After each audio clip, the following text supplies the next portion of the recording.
उद्धव साहेबांनी आमची भरपूर कर्जमुक्ती केलेली आम्हाला नाही खरी परिस्थिती सांगतो आम्ही तोंडापुरतं बोलणार ना आम्ही बातम्या ऐकतो आम्ही बातम्या ऐकल्या तुमच्या काळात तुम्ही आम्हाला भरपूर सहकार्य केलं तुमच्या काळात कर्जमुक्ती आम्हाला दिलेली आहे तरी ह्यांनी अजून दिसतं आश्वासन दिलंय आणि निवडून आले तर काय तो खुर्चीवर बसल्यात ह्यांनी आम्हाला कसलाही आम्हाला मोबदला काय दिला नाही। शेतकऱ्यांच्या या एका वाक्याने बांधावर गेलेले ठाकरे अक्षरशः भावनिक झालेत।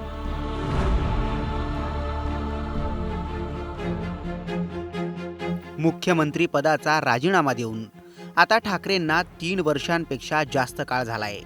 त्यानंतर राज्यानं एकनाथ शिंदेंचं बंड पाहिलं, लोकसभेतला पलटवार, विधानसभेतली सुप्त लाट, लाडक्या बहिणींची जादू, महायुतीचा महारेकॉर्ड अन आजतागयात चालू असलेली पक्ष आणि चिन्हाची लढाई, अशा कित्येक गोष्टी महाराष्ट्रातील मतदारांनी पाहिल्यात।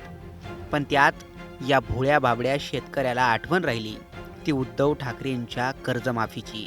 होय, ठाकरेंनी कर्जमाफी केली होती ते आम्ही ऐकलं होतं, हे या बळीराजानं एका झटक्यात सांगितलं। उद्धव साहेबांनी आमची भरपूर कर्जमुक्ती केलेली आम्हाला नाही खरी परिस्थिती सांगतो आम्ही तोंडापुरतं बोलणार ना आम्ही बातम्या ऐकतो आम्ही बातम्या ऐकल्या तुमच्या काळात तुम्ही आम्हाला भरपूर सहकार्य केलं तुमच्या काळात कर्जमुक्ती आम्हाला दिलेली आहे तरी ह्यांनी अजून दिसतं आश्वासन दिलंय आणि निवडून आले तर काय तो खुर्चीवर बसल्यात ह्यांनी आम्हाला कसलाही आम्हाला मोबदला काय दिला नाही काही रुपयाचा आम्हाला मोबदला दिला नाही। ठाकरे सध्या दुसऱ्यांदा मराठवाडा दौऱ्यावर आहेत।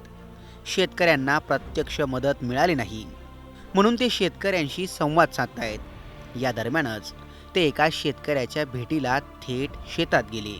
त्यावेळी शेतकरी त्यांना पाहून काय बोलला तुम्हीच ऐका। 2-3 हजार रुपये आमच्याकडून घेतले इमेज जसे मी एकरवर त्यांनी ठरवून घेतले आमच्याकडून। कांद्याला तुम्हाला किती लागते एवढा 2000 रुपये, सोयाबीनला किती लागते 2500 रुपये लागतात हेक्टरी, असं करून आमच्याकडून पैसे भरून घेतले तरी सुद्धा आम्हाला विमा मिळाला नाही, 1 रुपया विमा मिळाला नाही। खरडून जमीन गेली, सोयाबीन सगळे गेले। पेराला सोयाबीन आमचं इकलं तर 3000 रुपये आणि 2500 रुपये आम्ही सोयाबीन इकले। आज डोक्यावर कर्ज किती? डोक्यावर कर्ज लाख 2-2 लाख रुपये कर्जच आमचे, 3-3 लाख रुपये कर्जाचं यश सध्या आमच्याकडून जाय नाही, अशी आमची परिस्थिती। त्यांनी उद्धव साहेबांनी आमची भरपूर कर्जमुक्ती केलेली आम्हाला नाही खरी परिस्थिती सांगतो आम्ही तोंडापुरतं बोलणार ना आम्ही बातम्या ऐकतो आम्ही बातम्या ऐकल्या तुमच्या काळात तुम्ही आम्हाला भरपूर सहकार्य केलं तुमच्या काळात कर्जमुक्ती आम्हाला दिलेली आहे तरी ह्यांनी अजून दिसतं आश्वासन दिलंय आणि निवडून आले तर काय तो खुर्चीवर बसल्यात ह्यांनी आम्हाला कसलाही आम्हाला मोबदला काय दिला नाही काही रुपयाचा आम्हाला मोबदला दिला नाही। विहिरी नदीच्या काठाला विहिरी सगळ्या म्हणजे बुजून गेल्या, विहिरी सगळ्या बुजून गेल्यात, मोटरा विहिरीत आज बी अडकल्यात, वडा गेले की पाईप हातात आमच्या आल्यात, वायर आमच्या हातात आल्यात, आमच्या मोटरा जागेवर। आज आमची शेतकऱ्याची अशी हलकीची परिस्थिती विचार नाही करायची घालायची परिस्थिती न विरोधाने करायची म्हणून करायची आले बाप दादा पासून म्हणून ही शेती करायची। आज आता मुख्यमंत्री कुठे आहेत माहिती तुम्हाला?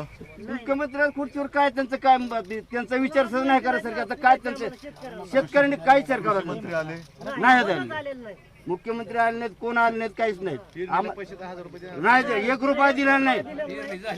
पेरणी आमची आता होत आली किंवा चालू पेरण्याचं चिबडच राहण्यात पेरण्यात चालू अजून राहणं आमची बरीच 15 दिवस पेरण्यात नाही आम्हाला।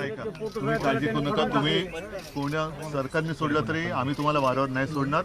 आज म्हणून मी तुम्हाला सगळं आपले आमदार दादा आहे, खासदार दादा आहे, अंबादास आहेत, सगळे बरोबर आहे, सरकारला व्यवस्थित करायला लावू सगळं, तुम्ही धीर सोडू नका, हा काळजी करू नका। आता त्याला यांना त्रास नका देऊ, हा नीट राहा दादा।